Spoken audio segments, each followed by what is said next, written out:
Nobody's born incredible. People who do incredible things simply took the right steps. This is our journey. This is the hunt for incredible. All right, on today's episode, we have a very special guest, my man, Brandon Fortino. We're recording in The Garden, which is a new spot that we've recently moved to, which is very exciting. Brandon Fortino is the owner and founder of an organic content agency, which basically means he helps individuals scale audiences and maintain the quality of those audiences. So making sure there's high engagement and that the individuals are able to get the value out of the content and or the value out of the audience that they're looking for. So a couple of his stats, he helped an individual get to 60,000 followers within 2 months, as well as helped another individual capture 5 real estate deals. I assume it was in real estate. We Probably talked about more deals. More now. More now, 5, yeah. each being valued over $1 million. So incredibly impactful numbers. He also got it jump-started within the first year. So within the first year of starting it, it became a 6-figure business. Thankfully, yeah, pretty grateful for that. But yeah. Yeah, awesome. So Brandon, welcome to the show. Thanks, man. It's The Garden. I love this. Yeah, it is The Garden. We're here. Cool. So would you mind kicking off the episode with your background story? Yeah. So I was born and raised in Jakarta in Indonesia. Lived there for about 12 years to a very hardworking grandparents out there. Moved to the United States when I was 12, and that's when I first encountered camera and videography in that sense. Our family here in the States, they were low income. So I had to borrow camera from school. That's how I learned how to use it. I was the age of 14. From there, learned skill sets of what it takes to take good photos, take good videos. And as I go through just year after year learning it, when I was in college, I was working with San Diego State, helping their marketing team as well to market a lot of their student events, and got to work in student loans because they saw like my capabilities in doing that. So that's kind of how the background started. And during college, that's when I started freelancing and starting my first company. That's a video production company. We help a lot of like real estate agents, hotels, restaurant, food and beverage, basically create really, really good content. But the problem was when we created this content, we noticed that a lot of people don't know how to use it properly because they are not trained in marketing. Like, I studied marketing, and the thing was like creating the creative is one thing, distributing it is another thing. So that's when the current company is born, Short Form Pros. That's the organic content agency. And we had that goal was just to help business owners literally leverage that content to its maximum potential, whether it's being to grow your influence, grow your impact, or grow your income, right? Whatever that looks like, we can achieve that through content. So that's a little too long, don't read kind of a background into how I got to where I am, and being very fortunate to be working with plenty of really cool clients that believe that organic content serves as the foundation of their business, which is kind of what I believe should be the foundation of any business. That's why the reason why we're doing this podcast, because it's really going to turn into content, right? So yeah.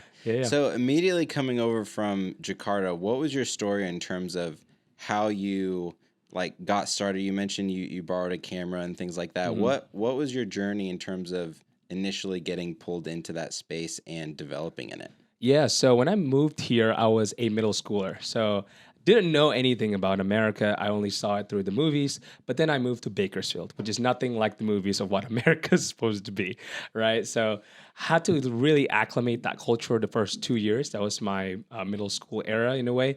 I didn't know that. I remember this specifically. My first day of class, went to my first period. We didn't even know what a period is because in Asia, the teacher switches classrooms. Oh, interesting. Yeah, not the student. So I was like, okay, we have to move. Cool, that's a period. Learn something new today. That's a win, right? And then I sat in my first class. Literally, everybody starts standing up and chanting this enchantment words, which is the Pledge of Allegiance. And I was like, I didn't know if I should stand up with them. Do I sit down? So I just stayed seated. Everybody looked at me like, why am I the only one sitting, right? So it takes a while to get into the cultural aspect of it. Didn't have many friends. Just hung out with 2 people. Basically, my accent was really heavy. Didn't understand any cultural references at the time. But it didn't really get started until I was in high school. I told myself once I moved to high school, I was like, I want to start acclimating myself, put myself out of that comfort zone. I'm kind of more okay of talking to people. I have a little bit of friends, that I can rely on. And in order to do that, I was a part of a student body government. I was active in that aspect. And I remember when I was in that specific organization, they just said, hey, typically we've been doing all audio announcements every day. We are starting this new project to do video, basically news, student news, video student news. And then we need somebody to volunteer to take on this project. So I wasn't the seniors at the time. I was like a freshman, but somebody volunteered and I was like, I'll help you doing it. I just wanted to learn it. And ever since then, he taught me like, oh, this is how you edit. We created like these things together. And that's really what got me into it. And 2, 3 years later, my whole career of high school, I was remembered as the person who made the student news fun. Because the thing is, nobody wants to listen to the student news. Like nobody cares that we're playing against some other high school team, right? So that was the challenge. Like, how are we going to make them watch the thing that is going to be the content they need to know?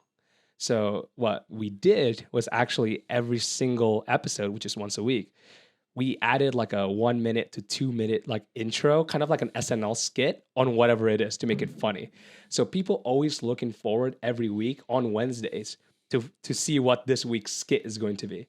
And I was in charge of that, of the directing, finding people to be a part of it, producing it, editing it, and then like, making sure that it's approved by all the teachers and stuff. But that's how I got started in that side. Yeah. Dude, that's amazing. Yeah. So it's like it sounds like really early on you had that empathy to understand, okay, people are not engaged. How do we actually increase that engagement? Which ended up translating into your work now. Right. And I didn't know the official terms for it. But, as a kid, I was like, I'm not going to watch this student news with two people just reading a teleprompter of what the school is going to be selling this weekend, But it'll be kind of funny if we do like a little joke on prom, for example, because we are selling prom tickets. So we make like really stupid SNL commercial type of thing about prom, and people love that. And we start doing that over and over and over again. So had to learn about that's when I first learned about the different aspects of production, because somebody has to come up with the ideas. If there's scripts, somebody has to write the scripts. Somebody has to, put on the production, understand how to use the gear. Somebody then have to direct the people to like do what you want them to do, right? So communication in that sense. And then after you produce it, you have to still edit it so that it will be engaging at all the music, all that different stuff. So that's kind of the background on that. That's awesome. That's always the best way to discover what you can lean into in life in terms of a career, especially if you're trying to start something on your own, is reflecting on your life and saying, what was easy for me that wasn't easy for other people? Or what was I particularly good at? Yeah. And reflecting on an experience like yours and thinking, oh, wow, yeah, I actually made content more interesting for other people and I enjoyed doing it and I was good at it and I was able to corral a group behind it. Yeah, maybe I can leverage that into whatever I'm trying to do, just continuing to lean into that skill set that you noticed earlier on. Yeah, and at the time, like, I think I wasn't like super natural at it too, it was a difficult time to learn that skill set, but I felt like that was such a cool escape out of just my regular homework, calculus class, and all the things I had to deal at home. It's like, this is a cool way to spend my time learning about this, how to do the single effect, or how to, we used to have inspirations on different YouTubers, or how do they do this? Like, oh, this is a cool story. Can we implement that into our student news? How are we gonna joke around about the presidential election, for example? How do we make a skit about that? So I find that pretty exciting back then, and that was like what fueled the learning as I went to. Yeah. And then how did that end up developing into your collegiate and post-collegiate career? Yeah. So in college, when I was in San Diego State, I actually studied at first engineering because Asian parents, they wanted me to be an engineer or a doctor. But then I switched to business, and it was actually kind of funny. So in college, I had to pay for my own college, and so I had to like really hustle my way even till my first year, since my first year. And I was also active in San Diego State. I was a part of their housing administration, basically just a volunteer hosting events, kind of like what I already do in high school. And this one time there was an opportunity. They were like, hey, so we're doing this event. It'd be really cool to promote it. And for the longest time, they've always been doing flyers to promote. They have print out a bunch of flyers. They put it into the student halls to promote for this big event. Then I was like, let's make a video about this. Why not? Like, I can make it. I'll volunteer to make it. This is fun for me. So I make the video, and they really like it. They're like, oh my God, this is so good. This is the best advertising that we've ever gotten.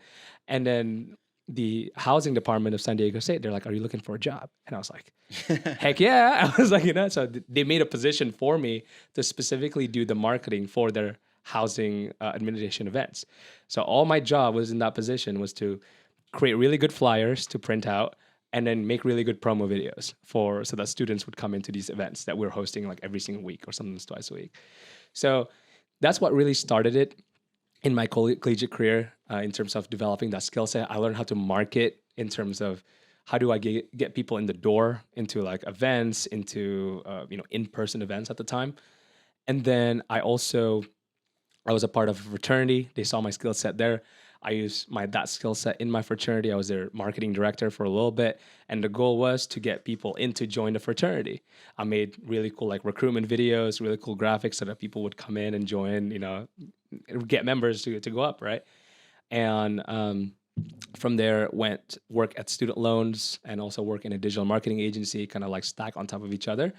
But it all didn't come into an actual forming a business until my last year of school, where FAFSA wasn't going to give me the money I needed to finish the semester. So I needed to find out of the box way to make money. And I thought about it like, okay, I could either stop school and then just work super hard on my 9 to 5 and save up money and then continue back to school. But I figured like that's going to take too long. Or I'm just going to do these things that I've already been doing for all of my stuff and charge people for it. And so that's how at first it started becoming an idea, telling people, hey, I can make grad photos. I can make these kind of videos, start networking that way. And that's how we got to that career. Dude, that's awesome. One of my, I started a business in college from a similar thing. So I needed to get a job, but I didn't want to go get a job. And there was a buddy of mine, he was on the swim team, who talked about starting a clothing line. He was like, oh yeah, I'm going to make this brand and we're going to like make these cool shirts and this is the idea. Yeah. And he mentioned that he needed somebody who could screen print. And I was like, oh yeah, I know screen printing. He was like, oh sweet, you have my first order. And I only knew about it because my dad had started a screen printing business like when he was younger. So I grew up just hearing the stories about it, but that was pretty much it. Yeah. And so I ended up taking these orders from this guy who's starting a clothing line and was literally just like brokering deals between like ordering the garments, having them shipped over to the screen printers, and then having those screen printers ship them out. And I was literally like, I wasn't doing the physical screen printing myself, right? But it was literally just a byproduct of noticing a demand in college and not wanting to get a job. And I was like, oh, this seems like an interesting thing to do. It sounds like a good time. That's so cool. And yeah, that ended up kicking off a business that I ran through college.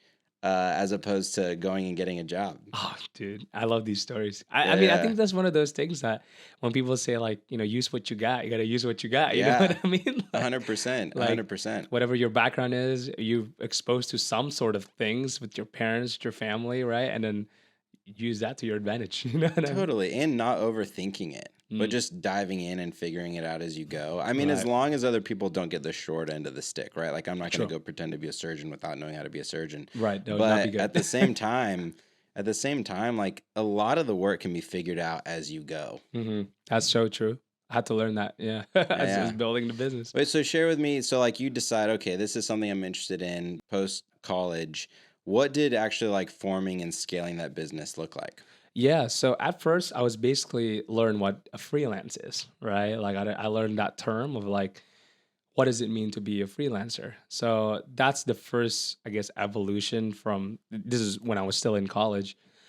Started doing work outside of my school, out in like North County, San Diego, got connected with somebody basically like, actually, I'll tell you the story real quick here. So my first gateway into the business was actually doing graduation photos because that was in the spring of 2020.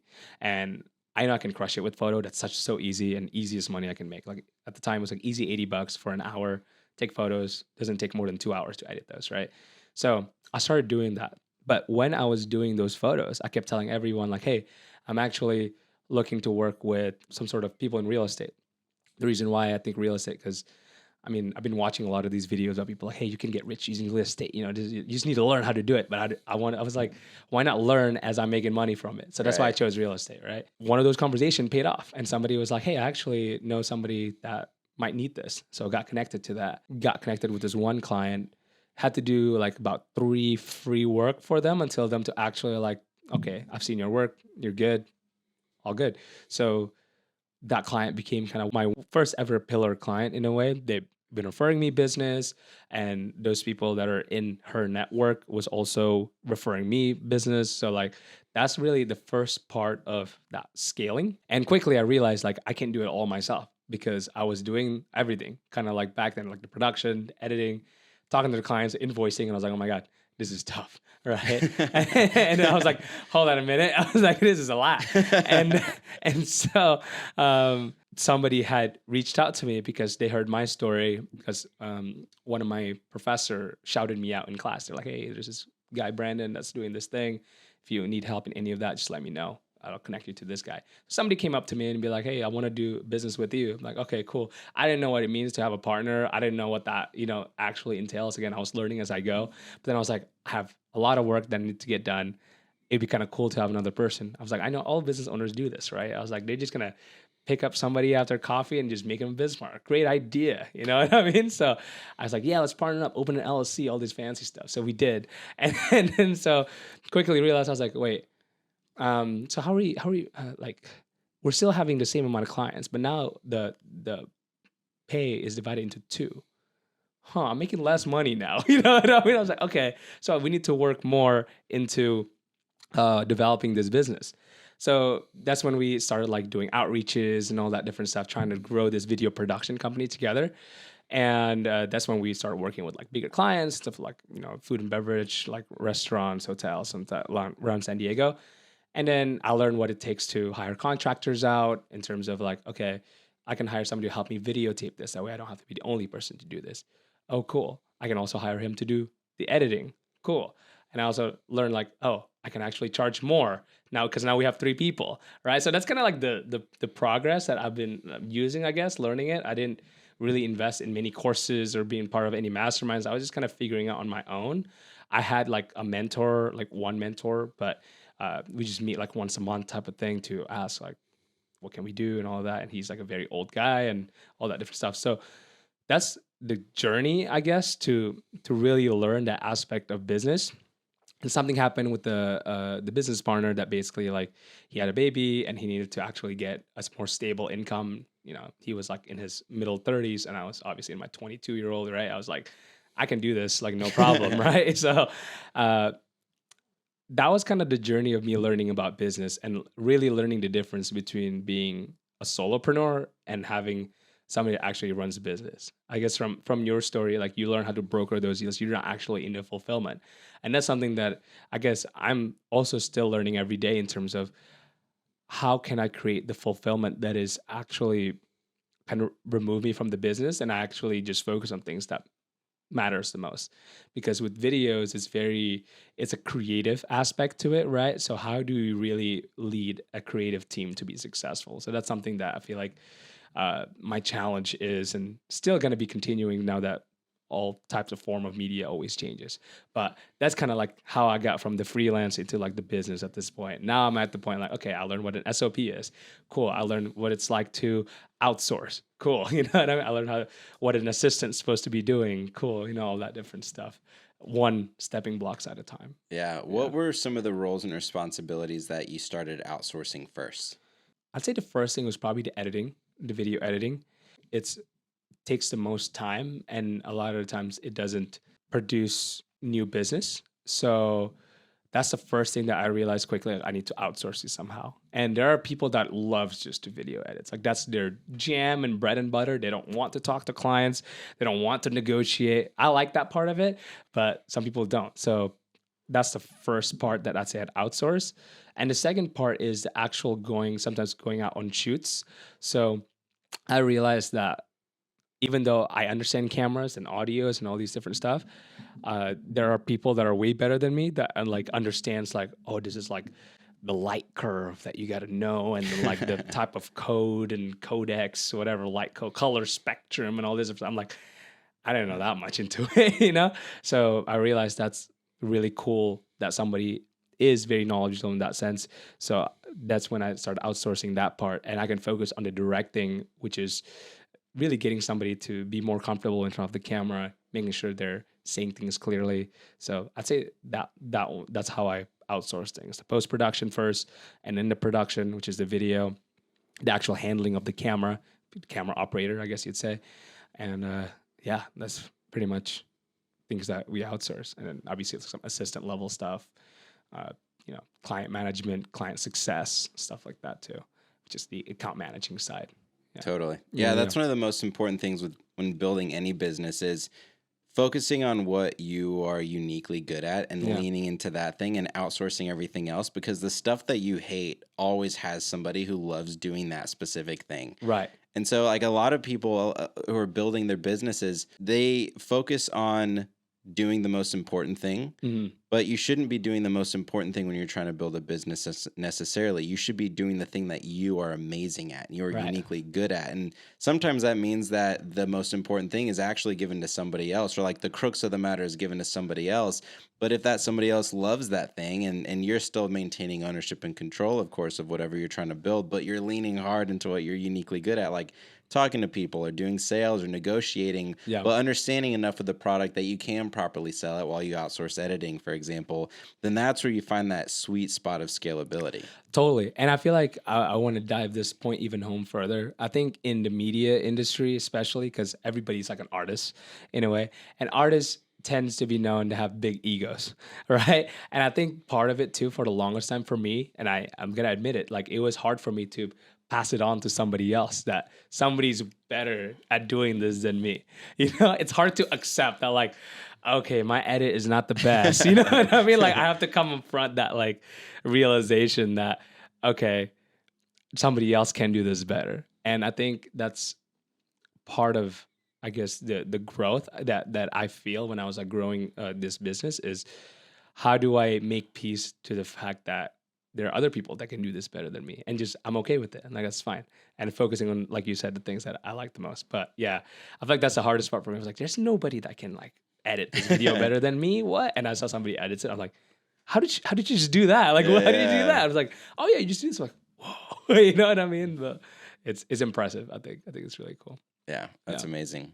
I'd love to touch on some of those stories that we opened up with. So we have the 60,000 followers within the first couple months. What did that actually look like? What structure or influence did you have on that allowed that growth? So first and foremost, that is, I'd say, like a rarity a lot of the time.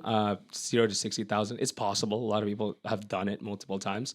But usually a really rapid growth like that, it's like almost like a stars aligning, and then you have a really good strategy. Now that it's like the solar eclipse in a way, it's aligned perfectly.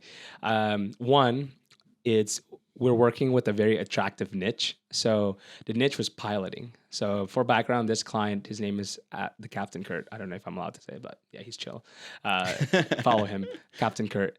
So his background is like he was a airline pilot, commercial, so flight for Alaska, but now he flies private jet for billionaires. Obviously, you heard that, and you're like, oh my God, that's so cool, right? So the niche itself is very attractive already. So that's the first check. And I can't control the niche. People are in different niches. So I think with this client, there's a lot of stuff we can pull from this niche that from our strategy. That's when we come in. So when I find out like he's a pilot, I'm like, instantly I know, like that's solid niche. Like you can grow, no problem. The next thing that we do is actually figuring out the topics that people would like. So yeah, he's a pilot. What kind of topics do people find interesting? That's a second question that we answer. And we tackle that by doing pretty much like through research, right? We can look at other aviation industry type content and what people like. There's one other really good private jet content creator called The Jet Business. And he's based in UK. He's a broker for jets. And we just see like this type of content works well. He talks about how much does it cost to fly? What kind of fuel does jet planes like do? Okay, so we saw that content was working. Let's just remix that and kind of remake it our own, because there's no ideas that are original nowadays. And then we kind of like craft our own story on that. So we told Curtis like, hey, let's make a video about how much does it cost for you to fly your clients from Santa Barbara to, I think it was like New York City? Or let's make a video about what does it take to become a private jet pilot? Like what kind of certifications do you need? Let's also cover, what was one of them? Was, let's say, what kind of services do they offer inside of a private jet? So that's how we go by these topics. So that's kind of the thought process. We already know it's a really attractive niche. And then next we craft the topics and the ideas that relates to a lot of people. These topics are very broad. It's not very specific, because the broader your topics are, the more people can relate to it. And that's what's going to get you the most growth. Like if you're talking about, let's say, selling commercial real estate plazas, not a lot of people can relate to that. But if you're talking about uh, mindset and why you can get over depression, for example, that's a huge topic a lot of people can talk about, right? So we go for very, very broad topics that people can understand. Now, next, after we have the ideas, is we go into the way we structure the videos. So we don't want to structure the videos to be boring. If you structure the videos the right way, people are going to be more engaged. So what does that mean is we have what's called the 3-level structure for a video. It has to have a hook, a really good hook, go straight into the point, and then you have a call to action. There's like different types of framework, but that's like at the very, very general. It consists of those 3 things. So for that video that says, how much money does it cost to fly from Santa Barbara to New York? What is the hook going to be? We want to make sure that's super engaging. So the hook was like, do you know how much it costs in fuel to fly a private jet or something along those lines? I forgot what we wrote exactly. And then we go into the topic after that hook. We don't waste time into like, my name is so and so, and I'm a private. We don't waste time into that. We go straight into the value. That's on the scripting side. So we make sure that's like all solid. And then when we go into the production, when we actually record the videos, we're like, can we record inside of the jet? And he's like, yeah. So cool. Let's record inside a jet because like it's different. It's not at a studio because it doesn't, it's a different appeal. I wonder if we tested out like the same exact video script and topic on a studio versus the jet, which one would perform better? And I could bet it's the one in the jet, right? So we do that. At the actual jet itself, we spend one day to just tackle out like 30 videos or 20 to 30 videos, depending. And that's pretty much like the production side. And on the post-production, we make it very engaging. We add the captions, we add the graphics to make it just, I guess stimulating in that sense when people are watching it. And that's how we got to like 0 to 60,000 because those videos are very broad. People like those topics already. We deliver it very well. We edit it for engagement, and everything just falls in its own. And it's a curiosity that people always have. What does it look like to be on a jet Exactly. for a billionaire that's flying around? And that's the niche, right? So that's on the niche. That's why we're like, okay, the niche is very interesting. And I feel like there's people that talks about the jet industry. It's kind of the same like people that talk about super yachts and mega yachts, But the way you deliver the content is like matters a lot too. If you have a really good niche and you don't execute the videos very well, then you're not gonna see the growth. Like the niche will give you a huge bump already, but if you don't deliver the videos very well, you're not gonna get any traction on your stuff. Yeah, So, it's like the niche is the potential and how you execute is right. how much of that It's like the potential market, you're gonna- you know what I mean? exactly. Yeah, it's like Yeah, a bigger yeah. market. Yeah, for Yeah. sure. Do For you, sure. do you use any tools to help identify what influencers are worth going for or paying attention to that are in that niche, and then also like what of their posts did the best? A couple of different tools, yeah. So when we research the topic ideas, we use like Answer the Public a lot. So that's owned by NP Digital. That will search for the most commonly searched term today in Google, YouTube, TikTok, and Bing, I believe. So you can scroll through that. You add a keyword, scroll through what people are currently searching for, and even adds like how much search volume that question has. So that's one tool. When we go into research into like competitors and stuff like that, we usually just search for keywords. So you go on TikTok, see like private jets or stuff like jets for millionaires, and you see what kind of content performs very well. So that's a huge one too. I just met with somebody yesterday. Um, we're looking into this AI tool that's like super super like crazy, that in a way like it would scour the whole social media scape and then pinpoint people's comments, tweets, videos to craft a bigger narrative of like what is currently trending Oh, on stuff. interesting. So it's very interesting. Like I was hearing their pitch yesterday, and it was like a really good product. So that's something that we're probably gonna look into.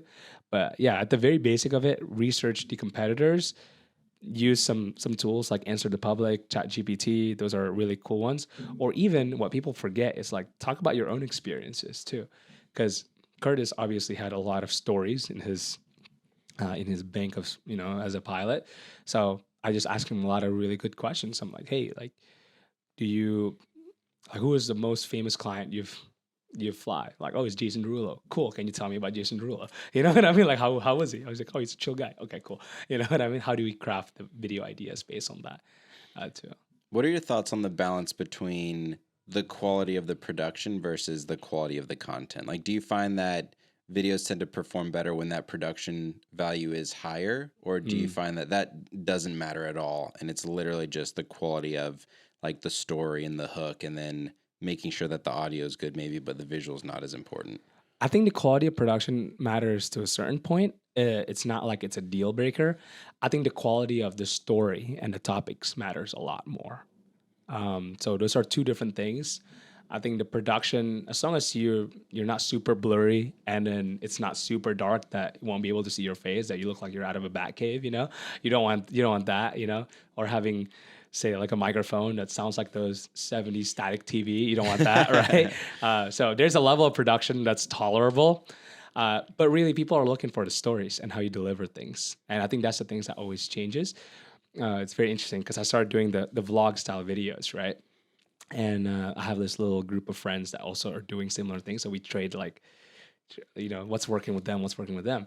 And when it's still a skill in doing it. Maybe like the production is not as grandeur as like cameras and big lights and all that. It's probably with the phone and just a regular DJI mic, but there's still a skill to delivering the story. So when I sent my first video to them, they're like, oh, instantly they said like, okay, you need to speak faster, but keep your tone chill. Like, okay, I didn't know that insight, right? Those little things like, how do you speak faster without it being yelling, but keep it like chill, but you're still talking fast. So I think the quality of the storytelling is the most important part.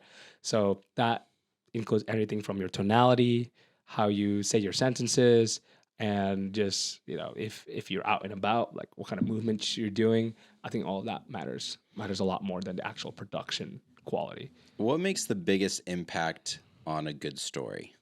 Typically, good stories needs to have challenges. If you think about it, like there's no movie that just the hero is gonna born just a hero. That's it. They have villains, right? So good stories always have challenges. And if you can insert that in your content, I think those are the ones that I've seen performing very well. I study like Mr. Beast videos like all the time.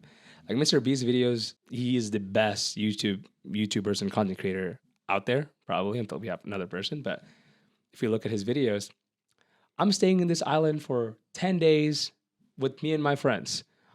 And then what's the next thing he's gonna say? He's gonna have a little cut of like, and on day 3, we ran out of food, but let me tell you that a little bit later. People have that, oh shoot, like what? Like there's like, this is crazy, right? There's that's a tension, right? A good story have tension. It has ups, it has downs. So when you apply that to like a shorter organic content, it's just doing that in a 1 minute or less kind of like duration. So when you have a hook, kind of put like what is the challenge inside of there. When I'm doing my vlog, for example, oh, this happened. Nope. Something else happened on top of it. And then this is the resolution of what happens to it. So I'd say good stories always have good challenges. And they like to see someone that has gone through those challenges. I love that. I watched a video from the writers of South Park. Oh, and they said that good stories, you might have seen this one. They said good stories have this happened, therefore that happened, but then this happened, as opposed to a bad story, which is this happened, then this happened, then this happened, then this happened. You don't want that like just like bland going through, but you want to say like this happened, and as a byproduct, this other thing happened, but there was tension in this way, so this other thing happened, and therefore that happened. And it's like it takes you through this journey of tension like you're talking about, as opposed to just streamlining through a narrative that's bland. It's like excitement, right? Totally. Like, that's a tension. That's where it comes in. Totally. When you have clients come to you and you give them feedback on ways that they can perform, what do you typically see as the most frequent mistake that if they just made that one adjustment, it would have the biggest return on improving their content? I think it's their mindset.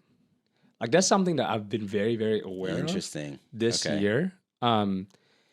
Because there's this saying, somebody said it a long time ago, I don't know who, but like they said like marketing can't fix a flawed mindset, So when somebody coming into content of just like hey, I want to do this for 1 month and I'm expecting 10 more deals to come out of it. You know what I mean? It's like Right. you're not even coming there for the audience anymore. You're kind of like just doing it for like a very, very, very selfish reasons, which is like, I mean, everybody has their own selfish reasons, which is also all good. But if that's the only thing that you want, it's not really amounting to anything.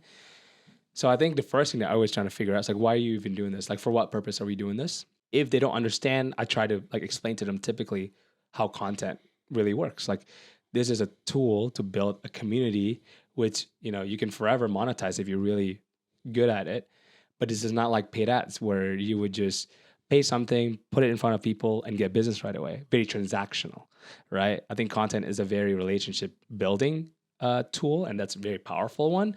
And if you use it correctly and stay consistent with it, you'll build a community that, not only will support you in this first thing that you're doing, but will support you in all the other things that you'll be doing, right? So to me, that's probably the first thing that I watch like from people is like what is their outlook on content? Like I'm trying to see what is their understanding of this, and if they're even willing to shift that mindset into like this is this is going to the gym. This is a change of lifestyle. You're here so that people would know who you are and people would come to you because they agree with your values and they agree with whatever you're trying to say or whatever you're trying to spread, I guess, in that sense. Yeah. Yeah, that's good. You've mentioned, or so we've touched on your, 0 to 60,000 in a couple months. And then now I'd love to hear more about the client that you had that got those 5 deals. Now it's probably been more.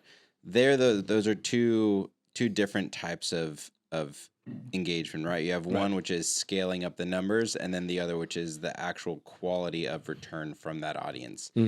How do you actually balance those two things out? Like, for example, there's some posts that they're really great for reach, and then other posts that aren't going to get you as much reach, but they build a stronger sense of community or like a stronger relationship building. I don't know what term you would use, but how would you differentiate those two in terms of the type of content that gets posted? Yeah, that's a good question. So just giving you a little background, right?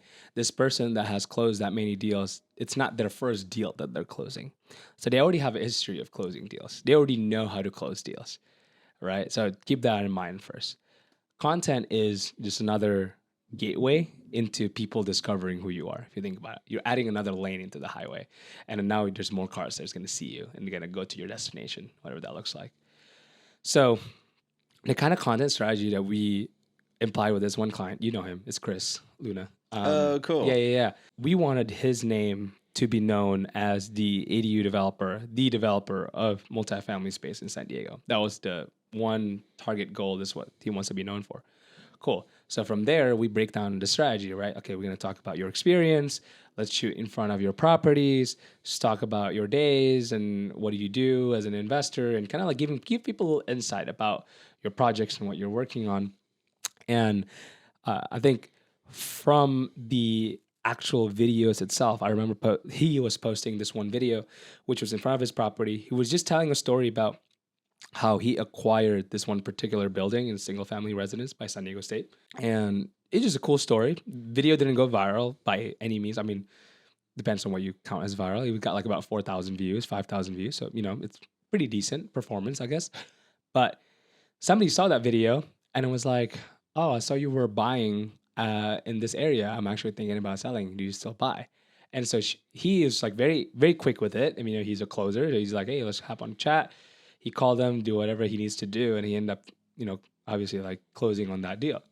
So back to your question, I think the fundamental of building a community is the same, right? On both sides. One is trying to build a community amongst the aviation industry. The second is building a community amongst the development and investing community, right? The cap of that might be different because a lot of people are into aviation and a lot of people can relate to that much faster. But doesn't mean that he doesn't have the growth. He was also growing his account. He doubled his account by our engagement, right? But when you have that community that you trust, they would feel more warmly acceptance of what you do. And so sometimes he would come out with like, hey, I'm looking for deals in this area, and people would send him deals. Or better yet, actually, some of the cool stories that I've heard from him and how he got those 5 deals was there was 10 offers on a particular deal that he's competing with. But because the agent saw his videos the most, he gave it to him because you've seen him around, trust him, looked him up, and all that different stuff, right? So the aspect of building that community is there, and I think the fundamentals is the same of creating really good content for people, value first, and telling them stories about who they are as a person, who they are as a company, whatever that looks like. And yeah, he ended up starting a backyard billionaire community. So that was like Yeah, and that's we when you partnered guys that. have together, We have right? that together, yeah. Nice. So because people kept asking him for 15-minute coffees, and everybody, he's like, I don't have time for 15-minute coffees like every single hour of the day. So we made backyard billionaire community, and then teaches people how to do this, and now those people are searching for deals because of him. But that wouldn't have started if the content piece wasn't there, because that serves as the foundational aspect of his marketing, of his brand, of his of his, not only like his brand as an investor, but brand as Chris Luna as a person. Yeah. Well, you guys are doing a great job, because that's actually, when I came across him, that's how I knew about him. And we had him on the pod last week. Oh, yeah. Yeah, so that episode's probably going to drop within the next week and a half or so. Yeah. But yeah, you guys are so crystal clear with the branding and the offering, and you guys have been killing it. So that's awesome. I mean, it's like content is like just the fundamentals of it, right? Because a lot of people, if you want to make sales fast, you go with paid ads because you can literally target people that are already going to buy. But does that mean they're going to keep buying? You have to keep serving them the ads, right? They don't have any relationship with you. But when you create the content first, you develop that goodwill at first, and they would already trust you. So whenever now you have an offer, they're like, oh yeah, I've been seeing their stuff. I want to check it out. It's a warmer handshake than it is super cold, like targeted. Yeah. No, I actually experienced that with this hotel that we closed on a couple weeks ago. There was an investor who I reached out to, and I hadn't spoken to him in like a decade.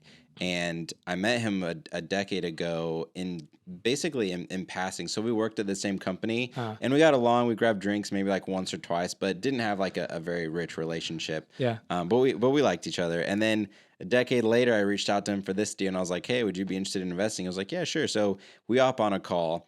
Literally haven't spoken to him in a decade. And I start telling him about what we're doing. He was like, oh, yeah, dude, I know. I'm already sold on it. I'd like to invest. And I was like, sweet, well, let's go. And he ended up investing in the hotel almost exclusively off of the content that I've been putting out over the last few months. It's pretty crazy. I think people don't see that's the mindset that I've been like, I'm saying, you know what I mean? Like, it's not a quick and easy fix into your whole sales system, but it will build you a longer runway for sales that will happen once you give those value and give those trust. But that's amazing, man. Yeah. That's awesome. No, it was an interesting reminder on like the value of creating this content and building that trust and rapport with people without actually having to like pick up the phone and have those 15-minute calls, but just having that, it is one directional unless they're engaging with the content in different ways, but building that rapport with this content at scale. It is. That's exactly the point. Because if you look at your engagement metrics, right? Like if your 1-minute video is watched 1,000 times, that's 1,000 minutes of content that people are consuming. That's like having 1,000 minutes of coffees, right? At scale. Totally. Which is like, there's no way. Like, you know what I mean? To do it. Like my client, like the sports betting client, Pick Dogs, like I believe, I forget last month's like metrics, but their monthly view time was couple million hours or something like that, but just like it's just not possible, you know. Without, it's such a scalable model, you know, to expand just your reach as a person.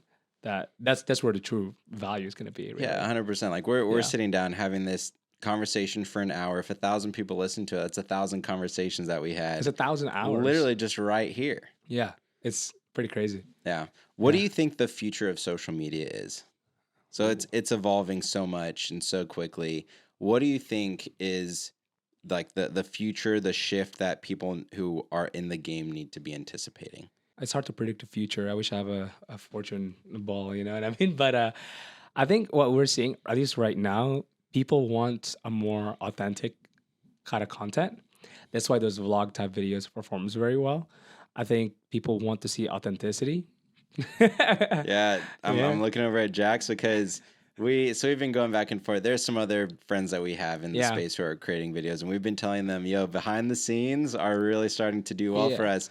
And they were a little skeptical. And then we posted a video on raw milk Uh-huh. that like performed Oh, I better think I've seen than that video. Yeah. it performed better than like all my other content on real estate. Yeah. And it was literally just me like drinking this raw milk for the first time and like Yeah, my I saw that experience. video. And it's Yeah. like, dude, people love feeling like they're in the room with you. And when you're creating content that's highly produced and this and that, it doesn't always feel like you're in the room. It feels like you're watching a TV screen. But people want to feel like they're hanging out with you, which is why your Exactly. vlog, like I've seen some of your stuff. It's super, super cool. And I'm really excited to follow for the next year. Yeah, and I think it's like one of those things where people want to see more vulnerability, because Yeah. now with AI and people are marketing like this, I think I forget what the number was, like every day American sees like 180 advertisements a day or something Whoa. like that. I don't know. So we're fed information, but what do we as humans want to feel? We want to feel like we belong to something.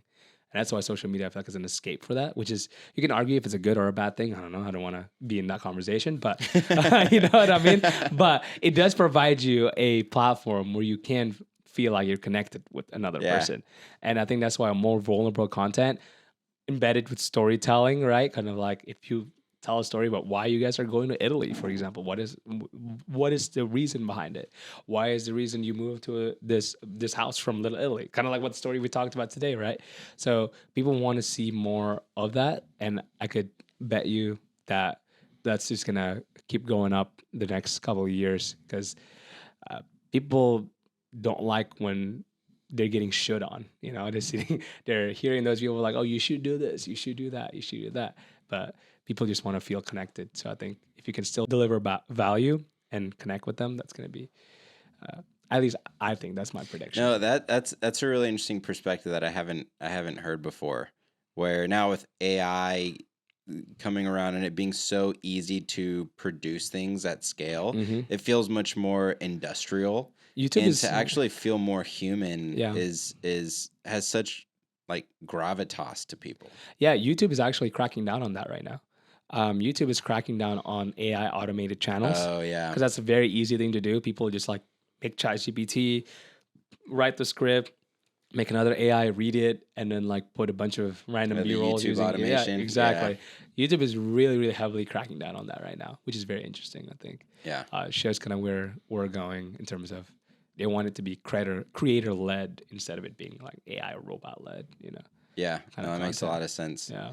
What do you see as the different requirements to engage on different platforms? Let's just pick a few of the most popular ones. Let's Sure. pick like Instagram, LinkedIn, and YouTube, and maybe like TikTok if you want to dive in there. Because I've heard conversations from other people with media companies that say, okay, each one you have to, of course, you go to where your audience is, but secondly, like the different algorithms reward different things. So what would you say like those different platforms reward for people who are interested in growing an audience on those different platforms? That's a good question. I mean, talking about like short form videos alone, my perspective on that would probably be always like the better content you create, the more you'll grow, right? So I think even LinkedIn is coming out with a short form feature. I don't know if you see that on your phone.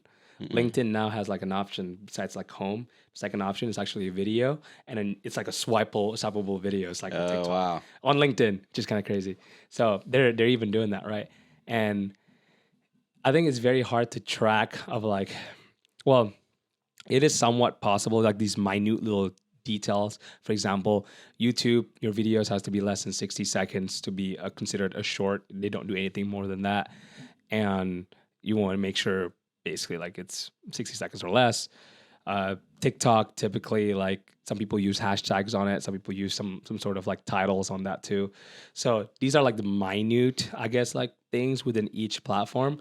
But I believe that the better the content, like it's better to put your time into the bigger problem, which is creating a really good content, than having like putting all these time to the minute changes and only gonna make minute details. That's my perspective on that. So instead of like taking the time to, I know like maybe switching out the hashtags by 1 or 2 words would get you an extra 100 or 200 views, whatever. But if we really change the actual framework of this video, how we deliver it, maybe the tonality of it, that can get you from 10,000 to like 100,000 views. You know what I mean? So that's my perspective on it. I mean, a lot of people always like, they're like, oh no, I'm a hashtag guy. We got to get really, all right, it's on the SEO. I come from the creative side where like, if you really have a really good creative and a really good video that you want, like that people love, people would love it. And that's how you're going to grow. That's my perspective. Dude, I love that. So it's starting with the fundamentals. It's like, I was talking to somebody the other day and we were talking about weight loss. They're trying to lose a pretty significant amount of weight. And they were talking to me and asking me questions about like the little details on how your body handles all these minute things. And I was like, look, if you just focus on like, you cut out processed stuff, you make sure you're hydrated, cut out like refined sugars or anything that's going to spike your glucose or is difficult for your body to process, and you move every day, even if you're just walking an hour a day, like keep it simple, don't overcomplicate it, like nail down the fundamentals. And that's the same with content, it sounds like, right? Where it's like, look, just like tell a good story, make something that's interesting for people to watch that gives them value, and then the rest of the pieces will fall into place. That's it. Like I always like the fitness example because like that example is beautifully done. That's like, if you want to lose weight, eat less calories than what you burn. You know what I mean? That's it. And then you eventually lose weight. Because I'm in the middle of that routine right now. So I can relate to that. And yeah, with content, just come back to the drawing board of, if you ask the top YouTubers, right? Like Logan Paul, KSI, Mr. Beast, Eric, all these different people, the content creators that shape like, you know, the actual landscape of this. Where they're putting their most amount of time and money on is their idea team. You know, like what is the actual idea that we're doing on this? This is even worth pursuing, right? Is this a good enough idea for us to make even a video about it? So they're really focusing on that fundamentals, you know, of the basics of what is even the core that we're trying to tell here. Is this even interesting that people want to watch? If not, then we scrap it. We're not even going to go into production. We're not going to like hashtag research or nothing. You know what I mean? Yeah. They go into idea and they go into what is the title and the thumbnail of this. And then they plan out the video if those two things check the mark. But those two are the most fundamental things, just the idea in itself. Yeah. Yeah. No, that's solid. That makes a lot of sense. Yeah. Brandon, all right. We're going to wrap up, and we wrap up this show with this question every time. When you hear the word incredible, what do you think of? My first thought is the movie The Incredibles, because I'm a Gen Z, you know? But I think incredible, I love that word actually, not only because of the movie, but I think the word incredible to me, it means that you're going above and beyond. I think I've always defined being incredible as going above and beyond what you actually do. And it more or less probably going to yield you in some sort of success, whatever that looks like, monetarily, career-wise, relationship-wise. Like if you were to go above and beyond in your relationship, I think you're an incredible husband. I think you're an incredible boyfriend or wife or whatever that looks like, right? If you're an incredible business person, I think you'd go above and beyond the required minimum viable tasks to achieve a level of success. So I define being incredible as going above and beyond in whatever it is that you do, because I think that's how you truly become incredible. I love that. Yeah, it's the effort of going and taking that next step. Yeah, because everybody can do the minimum basics, or some people don't do the minimum basics, which is okay too. But when you go above that and all in, and that's being incredible, at least in my definition. Yeah. Awesome. Well, good stuff, Brandon. Thank you so much for being on the show. Thank you for having me. Thanks for having me in the garden. In the garden.